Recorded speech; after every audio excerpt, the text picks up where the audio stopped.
छम छम करती आएगी लक्ष्मी, बहुत सारा धन और दौलत। जिंदगी में चाहिए दौलत, मान सम्मान और प्रतिष्ठा, तो धन वर्षा पोटली चाहिए आपको। किसी को मिली नौकरी, किसी का बना घर, किसी का हुआ सपना पूरा, किसी का उतरा कर्जा। धन वर्षा पोटली हो गई है तैयार। अगर अभी भी नहीं किया आपने ऑर्डर तो किसका कर रहे हैं इंतजार। धन वर्षा पोटली बिल्कुल तैयार है। ऑर्डर कीजिए, तुरंत कॉल कीजिए, आपके घर दरवाजे पर पहुंचेगी और इस वर्ष आपका कर्जा उतरेगा, घर का सपना पूरा होगा। कब रखनी है, कैसे रखनी है, कहां रखनी है, कैसे मंगाना है इस पोटली को, सब कुछ पता चलेगा डॉक्टर वाई राखी के यूट्यूब चैनल पर। अगर अभी तक आपने पोटली का ऑर्डर नहीं किया तो इन नंबरों पर कॉल करें और इन नंबरों पर कॉल कर तुरंत अपनी पोटली अभी बुक कराएं। देखो देर ना हो जाए।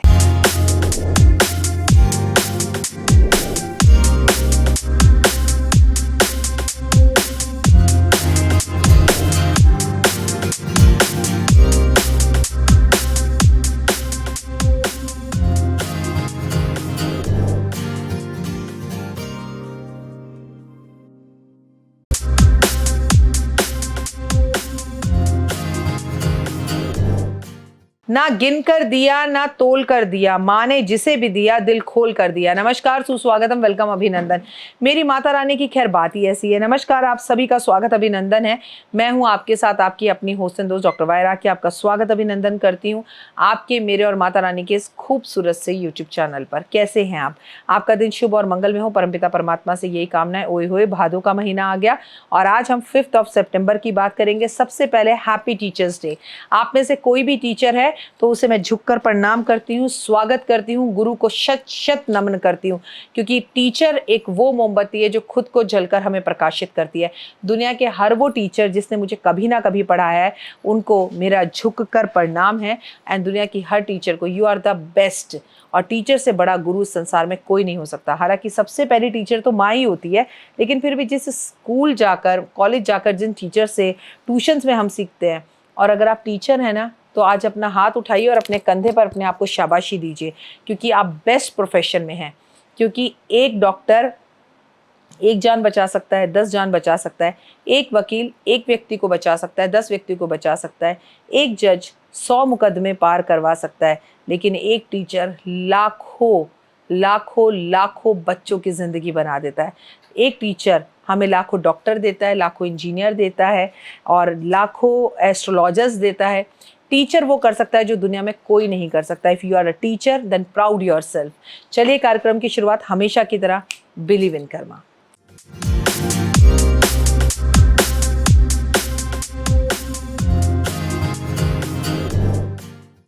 आज मैं आपको बताऊंगी भक्ति और पुण्य से जुड़ा हुआ एक व्रत। 5 सितंबर मंगलवार का दिन है, टीचर्स डे है। संतान के लिए ये उपवास किया जाता है, इसे हल षष्ठी कहते हैं। भाद्रपद के कृष्ण पक्ष की षष्ठी पर भगवान श्री कृष्ण के बड़े भाई बलराम जी का जन्म उत्सव मनाया जाता है। इस दिन श्री बलराम जी का जन्म हुआ था।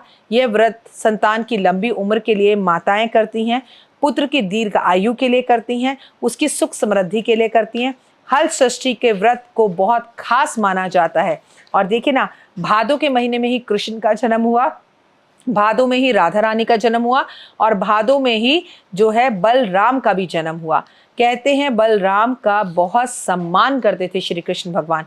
श्री कृष्ण भगवान ने जब भी इतनी बड़ी महाभारत में जो युद्ध में कोई भी अस्त्र और शस्त्र नहीं उठाया, उसका कारण बलराम ही थे। क्या आपको पता है? बलराम ने वचन दे दिया था दुर्योधन को कि मैं या मेरा भाई किसी भी तरह से युद्ध में शामिल नहीं होंगे, शस्त्र नहीं उठाएंगे। और वही हुआ। श्री कृष्ण ने एक बार अपने भाई के दिए हुए वचन को निभाया। ऐसा होता है हमारे देश का, भारतीय सभ्यता, संस्कृति और भाइयों का प्यार। ये पर्व बड़े श्रद्धा और उल्लास के साथ मनाया जाता है। खासकर जो हल षष्ठी का व्रत है वो माताएं अपने पुत्र की दीर्घ आयु के लिए बनाती हैं। हल षष्ठी का व्रत महिलाएं प्रातः स्नान आदि से निर्वृत्त होकर नित्य कर्म करने के पश्चात हल षष्ठी का व्रत धारण करने का संकल्प लेती हैं। बलराम जयंती के नाम से भी इसे जाना जाता है। हल पूजा और अर्चना के नाम से भी इसे जाना जाता है। फिर दोपहर में पलाश और कासे एवं कुशा के नीचे भगवान शिव और स्वामी कार्तिकेय गणेश जी की मूर्ति को स्थापित कर कर धूप दीप से उनकी पूजा भक्ति भाव से की जाती है। मेरे को तो दुनिया में कोई व्रत ऐसा याद नहीं आता जिसमें शिव पार्वती और गणेश की पूजा के बिना हम वो पूजा करते हों। मैं आपको बता दूं, हल षष्ठी की पूजा में महुआ खाया जाता है, अनाज नहीं खाया जाता, और ऐसा कोई भी अनाज नहीं खाया जाता जो कि हल से बनता हो। चावल, चना, मक्का, ज्वार, सोयाबीन, धान, लाई, भैंस का दूध व गोबर विशेष महत्व है। हल षष्ठी के दिन दोपहर में घर आंगन में महुआ, बेर, ढाल, कांस, फूल, छल षष्ठ की स्थापना कर कर श्रद्धा भाव से इनकी पूजा आराधना अर्चना की जाती है। कहते हैं कि इस दिन खास कर पलाश की लकड़ी का महत्व बहुत ज़्यादा होता है। बर्तनों में जब हम खाना बनाते हैं तो पलाश की लकड़ी से ही उस खाने को घुमाते हैं। कहते हैं डबली, नारियल, केला, ककड़ी आदि का दान भी इस दिन किया जाता है। हल षष्ठी के दिन दान का विशेष महत्व है। हल षष्ठी के दिन व्रत करने वाली महिलाएं महुआ की दातुन करती हैं। हल षष्ठी के दिन व्रत में भोजन बनाते वक्त चम्मच के जगह पर महुआ का पेड़ या पलाश की लकड़ी का ही प्रयोग किया जाता है। हल षष्ठी में फलहार करने के लिए महुआ के पेड़ के पत्ते या पलाश के पेड़ के पत्तों का ही प्रयोग किया जाता है। हल षष्ठी के दिन हल से जोती हुई कोई भी चीज खाने में प्रयोग नहीं की जाती और बर्तनों का प्रयोग नहीं करते।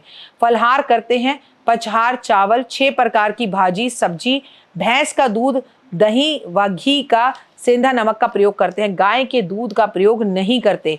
इस दिन बच्चों को जानवरों की खास पूजा की जाती है और उनको उनके मनपसंद चीजें खाने को दी जाती हैं। हल षष्ठी वाले दिन आपको खेत में नहीं जाना चाहिए।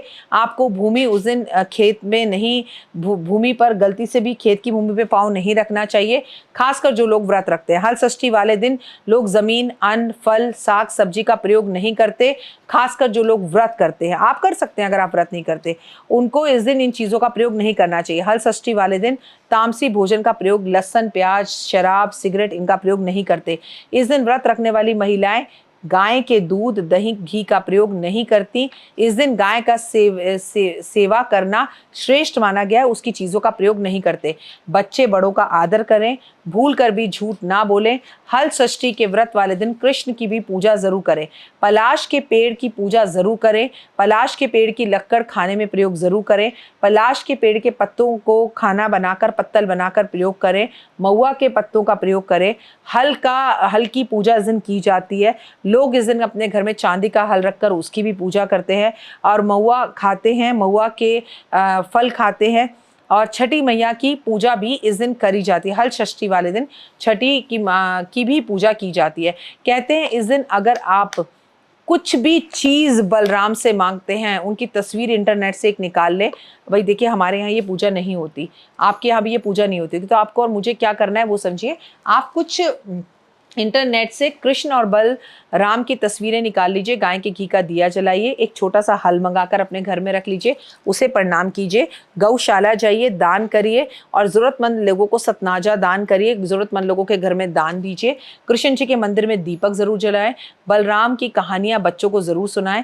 बलराम कृष्ण से भी ज़्यादा बलवान और शक्तिशाली थे, बहुत बुद्धिमान थे और बहुत मेहनती थे, और सबसे बड़ी बात, दोनों भाइयों में बहुत प्यार था। इसीलिए अगर आपके 2 बेटे हैं और आप चाहते हैं कि आपके बेटों में प्यार रहे, तो बलराम और कृष्ण की एक तस्वीर अपने बच्चों के कमरे में ज़रूर लगाएं और आप देखेंगे कि अगर उन दोनों में झगड़ा भी होता है तो कुछ दिन में ही उन दोनों का झगड़ा खत्म हो जाएगा। आपस में प्यार और अंडरस्टैंडिंग बहुत ज़्यादा हो जाएगी और झगड़े खत्म करके वो एक दूसरे के साथ रहने लगेंगे। आज के दिन की शुभकामनाएं आपको, और आज बलराम जी का जन्मदिन बहुत अच्छे से बनाएं और कृष्ण वासुदेव को भी बलराम के जन्मदिन की शुभकामनाएं आप ज़रूर दें। God bless you. आपका दिन शुभ और मंगलमय हो। अगर अभी तक आपने मुझे लाइक, सब्सक्राइब, शेयर नहीं किया तो ज़रूर करें। पोटली का ऑर्डर अभी तक आपने नहीं किया तो पोटलियाँ तैयार हो चुकी हैं और आपके घर में डिस्पैच भी हो रही हैं। जिन जिन के घर पोटली मिलती जाए उस पोटली को संभाल के रखें, खोलें बिल्कुल भी नहीं, कोरियर का पैकेट भी ना खोलें। क्या करना है, कब रखना है, मेरी वीडियो आपको मिलेगी, उसके बाद आप इस पोटली को खोलें। बस पोटली को सुरक्षित और सही जगह पे रखें। फिलहाल के लिए जय माता दी। God bless you. आपका दिन शुभ हो।